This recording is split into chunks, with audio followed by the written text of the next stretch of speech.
They say the sword of a samurai is not made of steel. It's made of patience, and that the sharpest edge a man can ever forge is his own mind.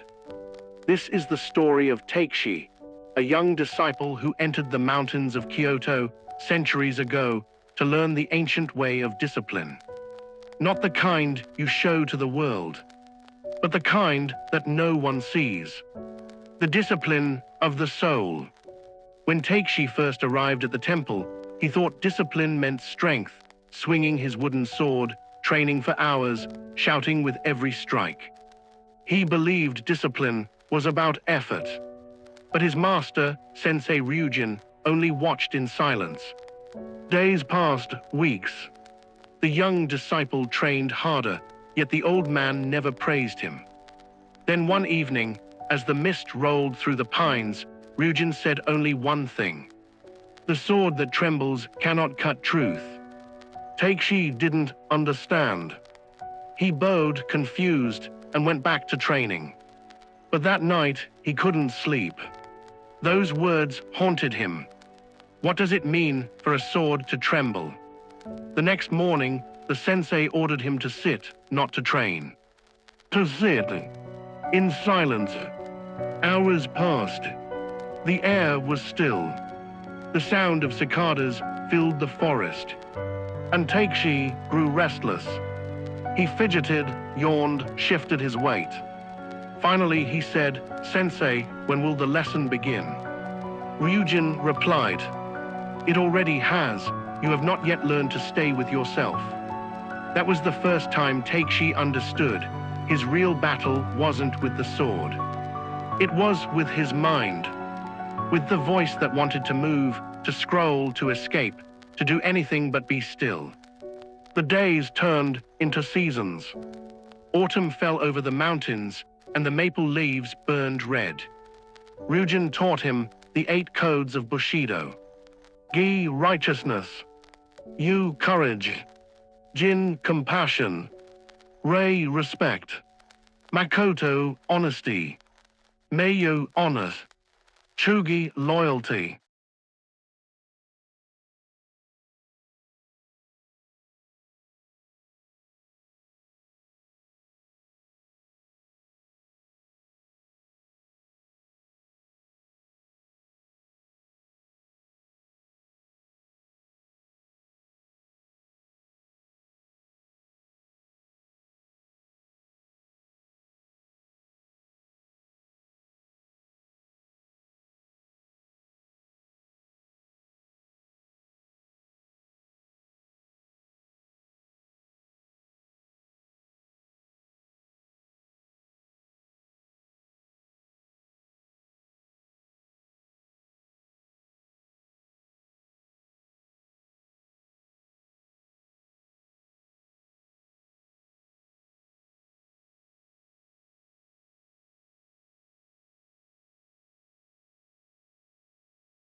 Spirit. But one day, a new student arrived, impatient, full of energy, eager to prove himself. He mocked Takeshi's calmness. "Why sit in silence while the world moves?" he said. Takeshi only smiled. He said nothing. A week later, that same student challenged him to a duel. The villagers gathered. The wind was heavy. The sound of bamboo clashing filled the air, quick, fierce, sharp. But Takeshi did not move. He watched. He breathed. And then, with one smooth motion, a strike so gentle it looked effortless, he disarmed the young man. The duel ended before it began. Ryujin turned to the crowd and said, "The man who moves least controls the most." That evening, as the fire crackled, Takeshi asked, "Sensei, when will I master discipline?" Ryujin smiled and said, "When you stop trying to master it. Discipline is not a skill, it is a relationship with yourself." He continued, "Every day, your emotions will try to lead you. Some days you'll feel strong, other days weak. But the disciplined man walks through both days the same way, one step forward, without complaint." Years later, after the sensei's passing, Takeshi became the head of the temple. He taught many students, but his lessons were quiet.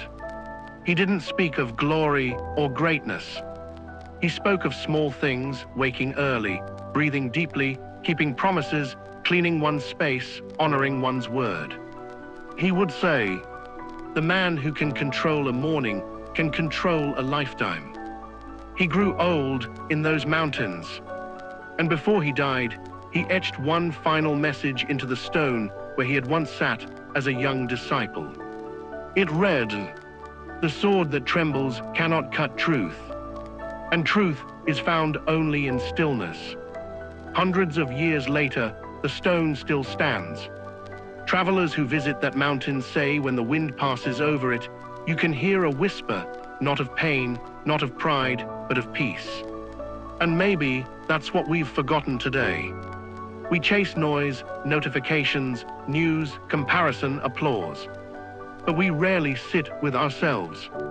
We think discipline is grinding till we burn out. But true discipline is peace under pressure. It's doing without rushing. It's learning without comparing. It's succeeding quietly and resting without guilt. Takeshi's story is ancient, but his lesson is eternal.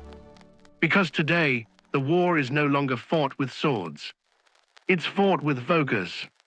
The enemies are distraction, impatience, and comfort. And the warriors are those who choose consistency over chaos. Every scroll, every snooze, every excuse is a trembling sword. Every breath, every return, every moment of calm sharpens it again. So as you listen to this, remember, you don't need a temple in the mountains. You don't need a master or a sword. You just need stillness and the courage to return to it every day. Your discipline is not proven by how fast you move, but by how still you can stay when life demands you to rush. That is where peace lives. That is where mastery begins. That is where you become unshakable. If this story spoke to you, if it reminded you to slow down, breathe deeper, and take your discipline seriously, then this is your place. Welcome to the Discipline Room. Subscribe not for hype, but for harmony, for focus, for the quiet strength the modern world forgot. Because true warriors don't shout their power. They live it one still breath at a time.